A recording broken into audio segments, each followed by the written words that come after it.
In this video, I'll show you how to use the rotary cutter, ruler, and mat to cut these triangles, and then I'll sew a pair of these together.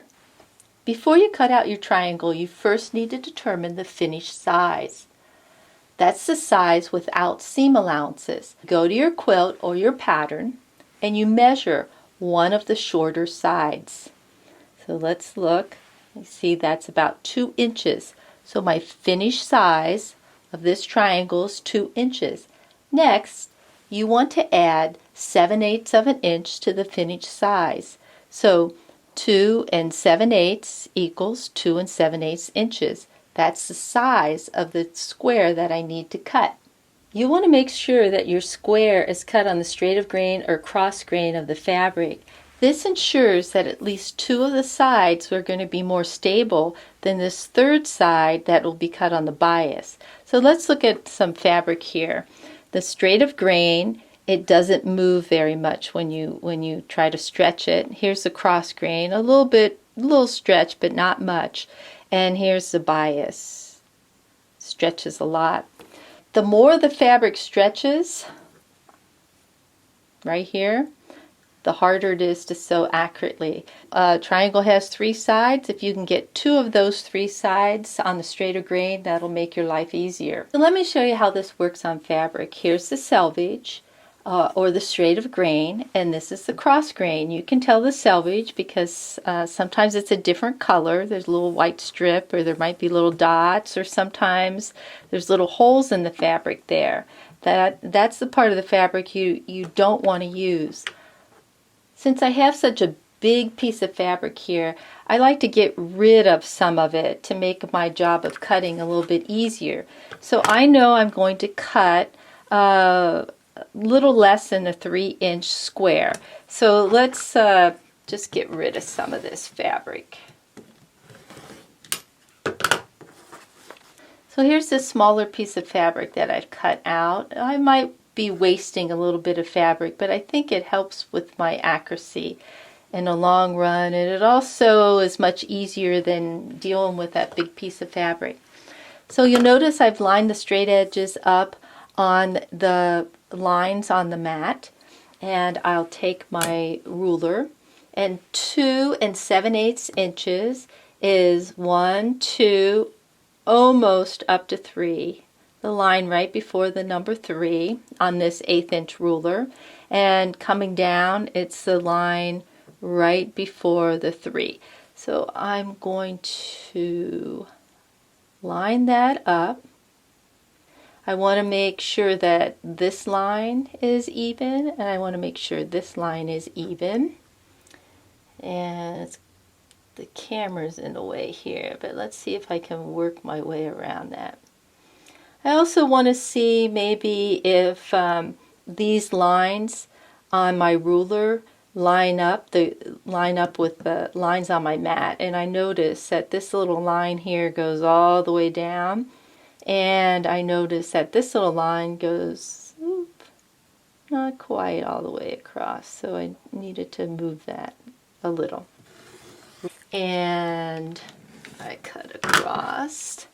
And here I have my 2 7/8 square.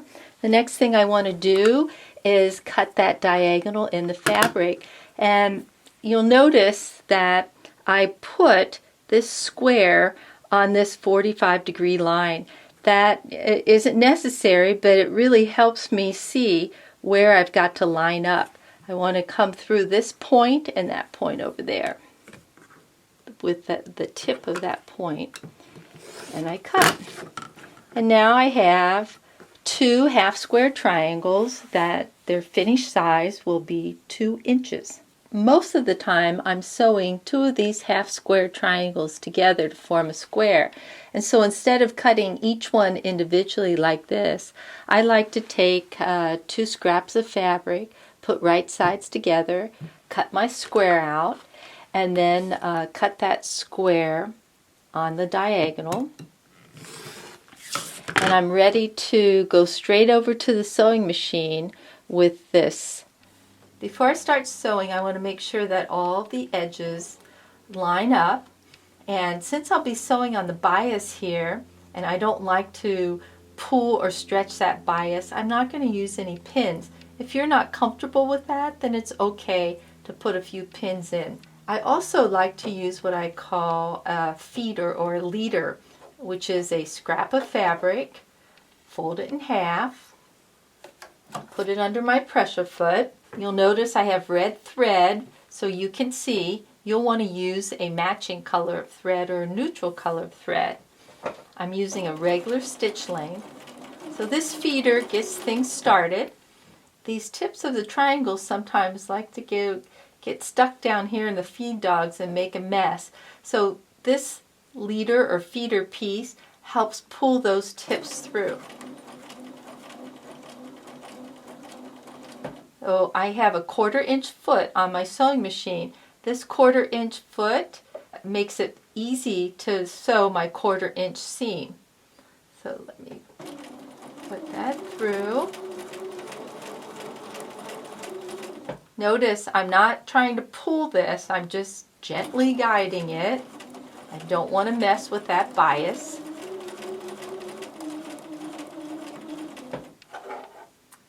And maybe, let's see, line up those tips coming through. They start to come apart. Let me cut this off, bring it back here. Sew right onto that. There you have my triangle sewn together with a 1/4 inch seam. I'll take this over to the ironing board and press those seams. I like to press them to one side so my finished square will end up looking like this. After you've sewn your 2 triangles together, you're going to get a square that looks like this, and you'll want to cut those tips off. You can either use your scissors or your rotary cutter to do that, or this is optional, you could trim the tips beforehand. So let me show you what that looks like. I have my 2 triangles here with right sides together. I am going to take my ruler, and you'll notice the rule says finished size plus 1/2 inch. So the finished size is 2 inches, and I'm going to add 1/2 inch to that and make that 2.5 inches. So 1, 2, let's get this 2.5.